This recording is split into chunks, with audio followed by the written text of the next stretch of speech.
एक दुकान पर लस्सी का ऑर्डर देकर हम सब दोस्त आराम से बैठकर एक दूसरे की खिंचाई कर रहे थे और हंसी मजाक करने में ही लगे थे कि लगभग 70-75 साल की बुजुर्ग स्त्री पैसे मांगते हुए हमारे सामने हाथ फैलाकर खड़ी हो गई।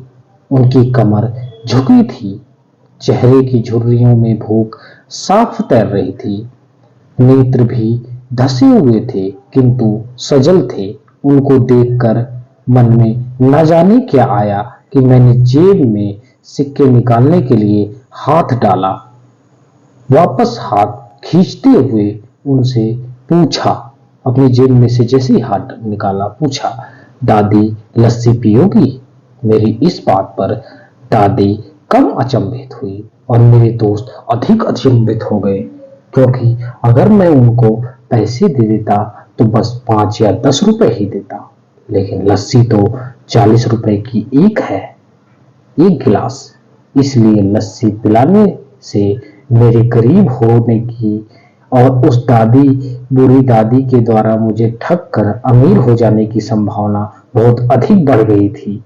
दादी ने सकुचाते हुए हामी भर दी और अपने पास जो मांग जमा कर रखा था उसमें से 6-7 रुपए थे, वो अपने कांपते कांपते हाथों से मेरी ओर बढ़ा दिया।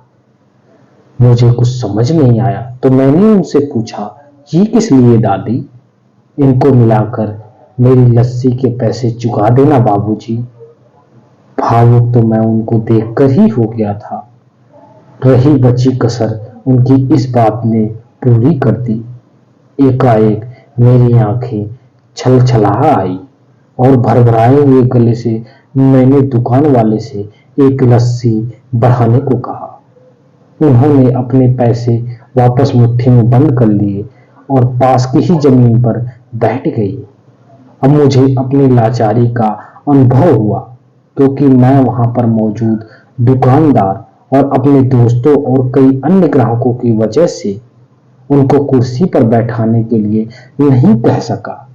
मैं कुछ बोल ही नहीं सका, नहीं तो क्या पता मेरे दोस्त भी उस बात से नाराज हो जाते, वो दुकानदार भी नाराज हो जाता और दादी माँ को वहां से जाने के लिए बोल देता। डर था कि कहीं कोई टोक ना दे, यह भी बात थी, कहीं किसी को एक भीख मांगने वाली बूढ़ी महिला के उनके बराबर बैठाए जाने पर आपत्ति ना हो जाए, इस चीज की भी डर था। लेकिन वो कुर्सी जिस पर मैं बैठा था मुझे काट रही थी।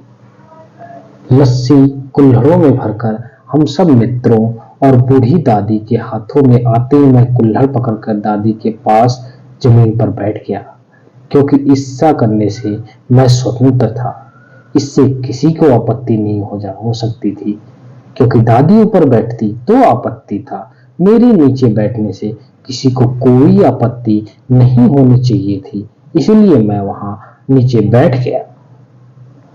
हाँ, मेरे दोस्तों ने मुझे एक पल के लिए घूरा, लेकिन वो कुछ कहते उससे पहले ही दुकान के मालिक ने आगे बढ़कर दादी को उठाकर कुर्सी पे बैठा दिया और मेरी ओर मुस्कुराते हुए हाथ जोड़कर कहा, ऊपर बैठ जाइए साहब, मेरे यहाँ ग्राहक तो बहुत आते हैं किंतु इंसान तो कभी कभार ही आता है।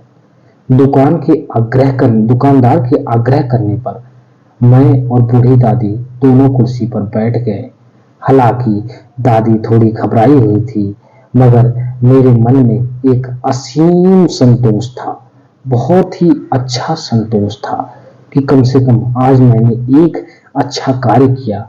दुकानदार भी खुश था, उसका भी चेहरा बहुत ही ज्यादा खुश था, लेकिन दुकानदार से ज्यादा मेरे दिल में बहुत ही असीम खुशी और सांत्वना थी कि आज मैंने एक अच्छा कार्य किया।